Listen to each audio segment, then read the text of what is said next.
Pourquoi on voit une lumière blanche au bout d'un tunnel quand on va mourir? Je vais essayer de répondre à cette question, mais la vérité c'est que je suis pas vraiment compétent étant donné que je ne suis jamais décédé moi-même. Mais d'ailleurs, comment est-ce qu'on sait ce qu'on voit quand on va mourir? Eh ben parce qu'il y a des personnes qui ont vécu ce qu'on appelle une expérience de mort imminente qui ont raconté ce qu'elles avaient vu. Mais attention, la définition de la mort selon l'OMS, c'est la disparition permanente et irréversible de la capacité de conscience et de toutes les fonctions du tronc cérébral. C'est-à-dire quand le cerveau s'arrête définitivement de fonctionner.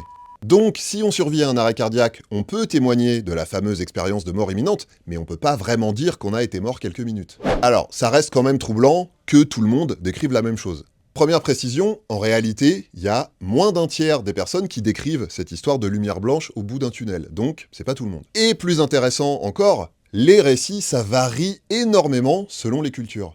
En Inde, par exemple, les gens racontent souvent qu'ils sont accueillis par un homme qui tient une sorte de registre, et qui leur dit qu'il y a une erreur, qu'ils sont pas sur sa liste, donc qui les renvoie d'où ils viennent, c'est-à-dire à la vie. Un peu comme si la mort c'était une boîte de nuit et qui se faisait recaler par le physio. Et ce videur, ce serait Yama, le seigneur et juge des morts dans l'hindouisme. Donc, c'est pas universel, il y a encore d'autres visions de ce type-là qui varient selon les pays, les cultures, les religions, etc.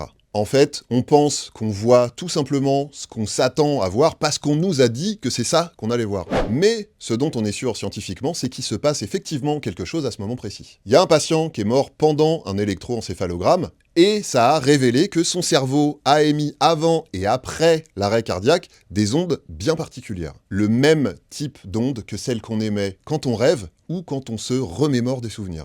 C'est peut-être pour ça qu'on dit qu'on voit défiler notre vie devant nos yeux à ce moment précis. Mais ce qui se passe ensuite, personne n'est revenu le raconter puisque par définition, la mort est un voyage sans retour.